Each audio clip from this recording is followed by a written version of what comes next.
Operation Sindoor పై ఢిల్లీలో అఖిలపక్ష సమావేశం ప్రారంభమైంది.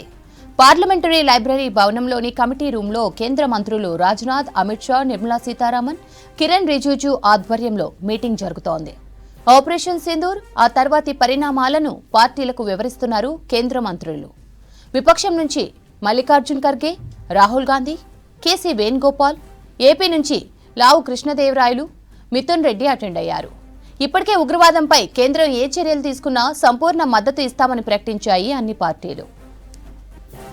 ఆపరేషన్ సింధూర్లో పాక్ ఆక్రమిత భారత్లోని 9 ప్రధాన ఉగ్ర స్థావరాలను ధ్వంసం చేసింది భారత్. ఆర్మీ, నేవీ, వైమానిక దళం కలిసి కీలకమైన ఉగ్రవాద స్థావరాలను లక్ష్యంగా చేసుకుని అటాక్ చేశాయి. ఆపరేషన్ సింధూర్ తర్వాత భారత్, పాక్ మధ్య ఉద్రిక్తత మరింత పెరిగింది. భారత సైన్యం దాడితో పాక్ సరిహద్దుల్లో కాల్పులకు తెగబడుతోంది. ఎల్ఓసీ వెంబడి నిన్నటి నుంచి కాల్పులు చేస్తోంది. జమ్మూలోని పూంచ్, తంగ్దర్ సెక్టార్లలో సామాన్య ప్రజలను టార్గెట్ చేసుకుని దాడి చేస్తోంది పాక్ సైన్యం. దీంతో అలర్ట్ అయిన ఇండియన్ ఆర్మీ పాక్ దాడులను తిప్పికొడుతూనే సరిహద్దు గ్రామాల ప్రజలను ఖాళీ చేయించింది.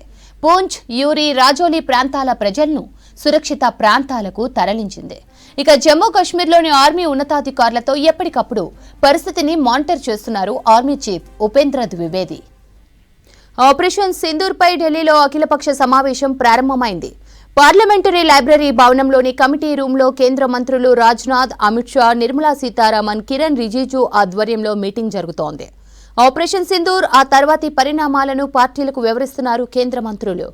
విపక్షం నుంచి మల్లికార్జున్ ఖర్గే, రాహుల్ గాంధీ, కేసీ వేణుగోపాల్, ఏపీ నుంచి లావు కృష్ణదేవరాయలు, మిథున్ రెడ్డి అటెండ్ అయ్యారు.